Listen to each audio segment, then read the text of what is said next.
नमस्कार, आप देख रहे हैं आई इंडिया और मैं हूं पंकज सिंह दौर। और आज आई इंडिया के स्टूडियो में खास मेहमान हैं। आपका परिचय कराते हैं। आप बेसिक शिक्षा विभाग में 10 साल तक अध्यक्ष रहे और बेसिक शिक्षा विभाग को बड़े करीब से देखने वाले, जानने वाले, पूरा एक जीवन का निर्वाहन करने वाले, उनको हमने बुलाया है आज खास चर्चा करने के लिए। तो आपसे ही जानेंगे, आपका ही परिचय आपसे लेंगे।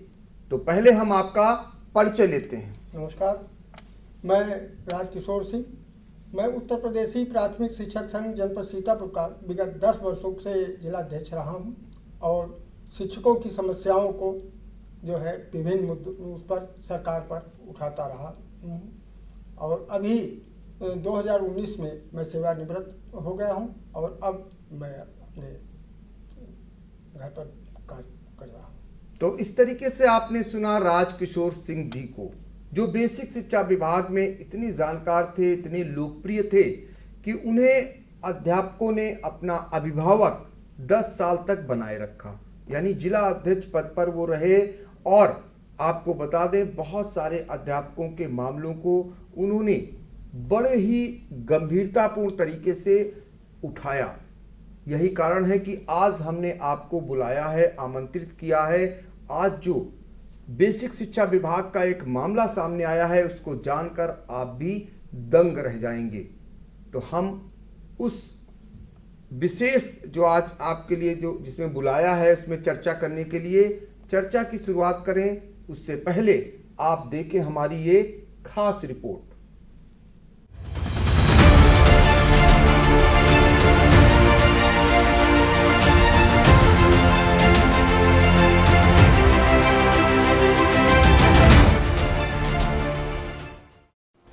जिस बीआरसी से बेसिक शिक्षा के स्कूलों में छात्र छात्राओं को किताबें और जूते मोजे बंटने के लिए जाने थे, वहां पड़े पड़े कबाड़ बन गए। बेसिक शिक्षा विभाग की रीढ़ कहे जाने वाले खंड शिक्षा अधिकारी की आंखों के सामने यह सब हो गया। वह भी एक सत्र में नहीं, बल्कि 2 सत्र की हजारों की संख्या में किताबें, जूते, मोजे उस बीआरसी में पड़े पड़े सड़कर बेकार हो गए, जहां के खंड शिक्षा अधिकारी इंचार्ज होते हैं। वीडियो वायरल होने के बाद प्रशासन और बेसिक शिक्षा विभाग के अधिकारियों में हड़कंप मच गया। अधिकारियों की टीम जब जांच करने पहुंची तो नज़ारा देखकर होश उड़ गए। एबीएसए की मनमानी और दबंगई का आलम देखिए। यह सब कैमरे में कैद ना हो सके तो कैमरा ही बंद कराने लगे, लेकिन सच्चाई तो पहले ही सामने आ चुकी थी। अब पर्दा डालने और उठाने का काम जिम्मेदारों को करना है। वह क्या करते हैं यह समय बताएगा, पर हम आपको यह जरूर बता रहे हैं कि यह सिर्फ किताब घोटाला नहीं, बल्कि खेला बड़ा है। यह सनसनीखेज मामला उस महमूदाबाद बीआरसी का है जो राजधानी से महज 55 किलोमीटर दूर है, जहां पर 5 साल पहले भी बड़े पैमाने पर ऐसी ही हालत में किताबों का जखीरा बरामद हुआ था। तब के एबीएसए सोमनाथ विश्वकर्मा ने कवर करने गए पत्रकार के साथ मारपीट की, जिसकी एफआईआर भी दर्ज हुई थी। लेकिन बेसिक शिक्षा विभाग के अधिकारियों ने उससे कोई सबक लेने के बजाय एबीएसए को बचाने का काम किया। नतीजा पुनरावृत्ति के रूप में सामने आया। आपको बता दें कि कुछ साल पहले तक बीआरसी पर समन्वयक तैनात होते थे, अब एबीएसए ही इंचार्ज होते हैं। महमूदाबाद बीआरसी के इंचार्ज अजय विक्रम सिंह हैं। एक बार फिर यहाँ हजारों की तादाद में किताबें, जूते, मोजे, बैग मिले हैं। वीडियो में देखेंगे तो आपको लगेगा कि कैसे देश के भविष्य को संवारने वालों ने गर्त में मिलाने का काम किया है। बीआरसी के कई कमरे ऐसे लग रहे थे जैसे कॉपी, किताब, जूते, मोजे, बैग के कबाड़ घर बन गए हों। इनमें उर्दू की किताबें ज़्यादा संख्या में होनी बताई जा रही है और चालू सत्र के बैग भी शामिल हैं। बेसिक शिक्षा विभाग के अधिकारियों की माने तो यह विगत सत्र 17-18, 18-19 की है। यह सब कुछ बचाने के खेल की दिशा में होना बताया जा रहा है। आपको बता दें कि बच्चों को मुफ्त प्राइमरी शिक्षा देने को लेकर सरकारें अरबों रुपया खर्च कर रही हैं। उसका लाभ जिम्मेदारों तक कितना पहुंच रहा है, इसका जीता जागता उदाहरण बीआरसी महमूदाबाद में कबाड़ हुई किताबें, जूता मोजा और ड्रेस हैं। यहाँ तो वीडियो वायरल होने के बाद बीएसए अजीत कुमार और एसडीएम महमूदाबाद सुरेश कुमार तहसीलदार जांच करने पहुंच गए, लेकिन बीएसए ने अन्य किसी भी बीआरसी में जांच कराने की अभी भी जहमत नहीं उठाई। जबकि बेसिक शिक्षा विभाग के जिम्मेदारों की माने तो इसके पीछे छात्र संख्या में हेर फेर करने का बड़ा खेल माना जा रहा है। इससे एमडीएम यूनिफॉर्म का घोटाला भी अंजाम दिया जाता है। गंभीर बात तो यह है कि एबीएसए बीएसए को गुमराह करता है, बीएसए जिलाधिकारी को और प्रशासन शासन को, शासन सरकार को। इतना बड़ा मामला उजागर होने के बाद कहीं इसके पीछे अध्यापक होते तो अब तक कार्रवाई रूपी तलवार चल चुकी होती, लेकिन मामला कमाऊ पूतों से जुड़ा है, इसलिए बचाने का खेल भी जारी है। पहले आइए हम आपको बीएसए का वह बयान सुनाते हैं जिसमें वह अपने और एबीएसए के कार्यकाल के पूर्व का जखीरा होना बताकर कैसे पाक साफ करते नजर आते हैं। इसमें ये बीआरसी का जो मैटर संज्ञान में आया था उसके उपरांत जो है हम स्वयं और जो उपजिलाधिकारी महोदय महमूदाबाद जांच करने के लिए हम लोग पहुंचे थे। तो जांच के उपरांत अभी हम लोग क्योंकि यहाँ जांच कर रहे हैं, लेकिन अभी तक जो तथ्य संज्ञान में आए हैं उसमें ये जो किताबें मिली हैं इसमें कुछ मंडलों को हमने चिन्हित करा लिया है, किस सब्जेक्ट की कितनी किताबें हैं उसको उस हिसाब से उसको हम लोग आइडेंटिफाई करा रहे हैं।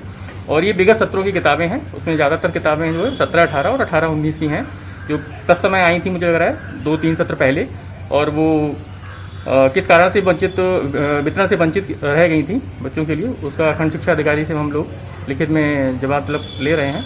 उनका जो जवाब होगा स्पष्टीकरण जिस आधार पर वो देंगे उस हिसाब से अपनी हम जांच रिपोर्ट में शामिल करके जांच को पूरा करके प्रस्तुत करेंगे।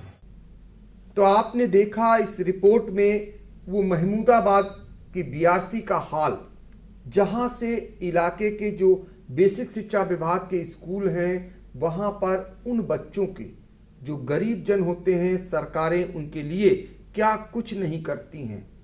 उनको किताबें निःशुल्क देती हैं, उनको जूते मोजे और यहाँ तक कि यूनिफॉर्म और इसके अलावा एमडीएम का भोजन, लेकिन वो सब देने के बावजूद जो जिम्मेदार हैं उनका खेला कुछ और ही चलता है।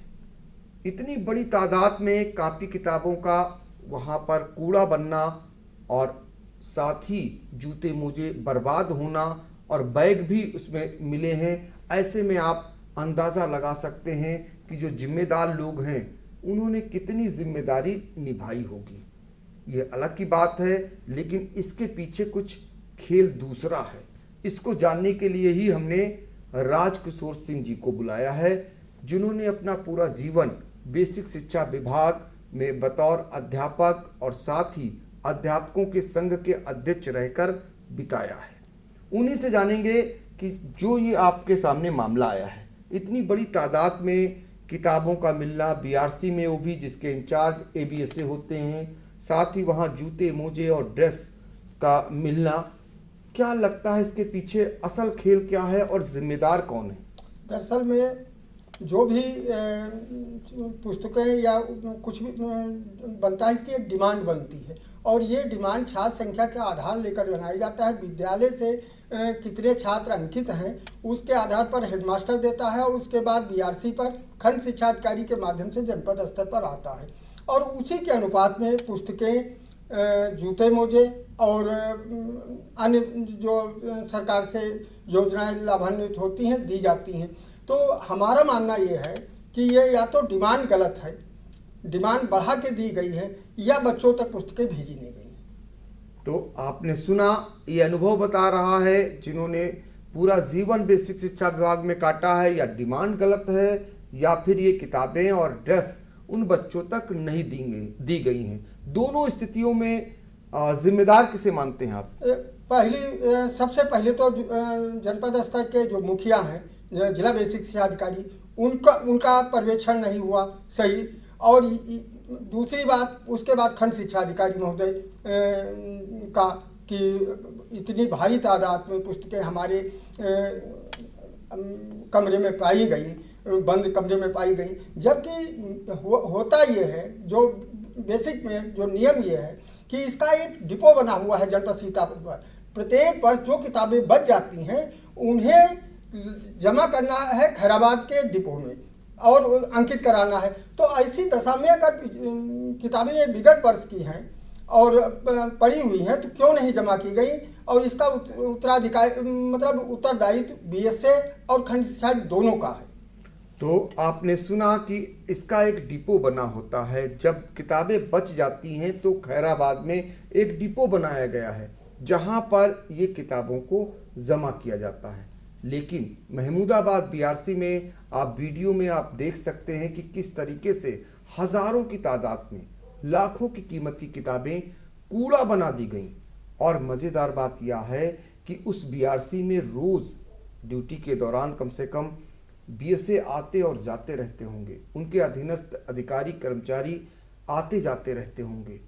ये तो कह नहीं सकते कि उनकी नज़र वहाँ तक नहीं पड़ी या उनकी जानकारी में पूरा मामला नहीं था। अब जो बचत के तौर पर उन्होंने फार्मूला निकालना शुरू कर दिया वह यह कि यह 2017-18 और 18-19 सत्र की ये कापी किताबें हैं।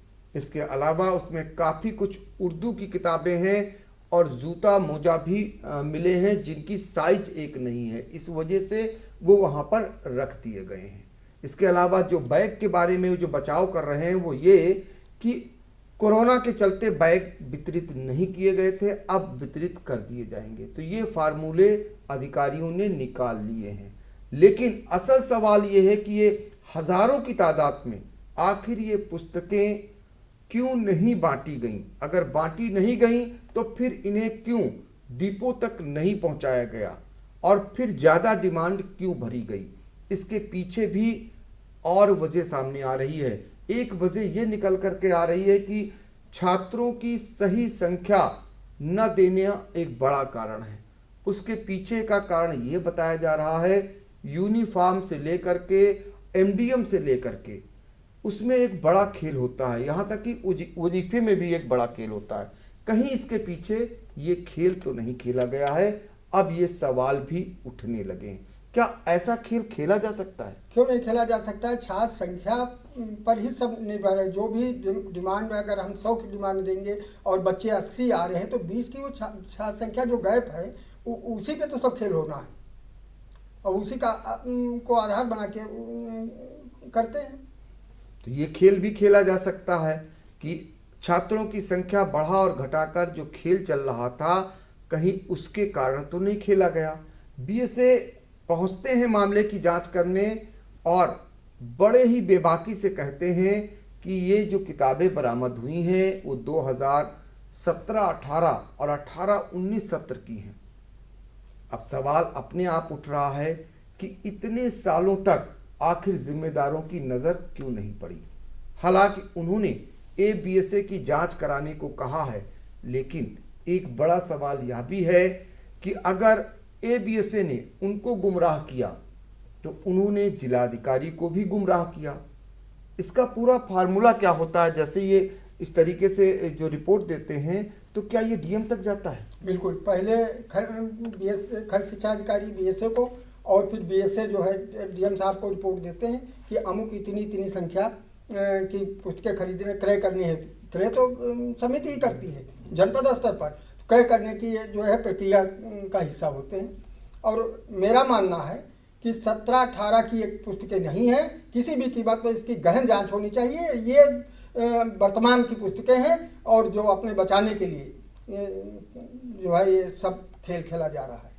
तो ये खेल अपने को बचाने के लिए भी शुरू हो गया है। आप अंदाज़ा लगा सकते हैं। आपको जानकर एक बात और आश्चर्यजनक लगेगी कि 5 साल पहले भी जो बीएसए थे वहाँ पर ऐसे ही उनके कार्यकाल के दौरान भी बड़े पैमाने पर किताबों का जखीरा इसी बीआरसी में मिला था जो डंप हो रहा था।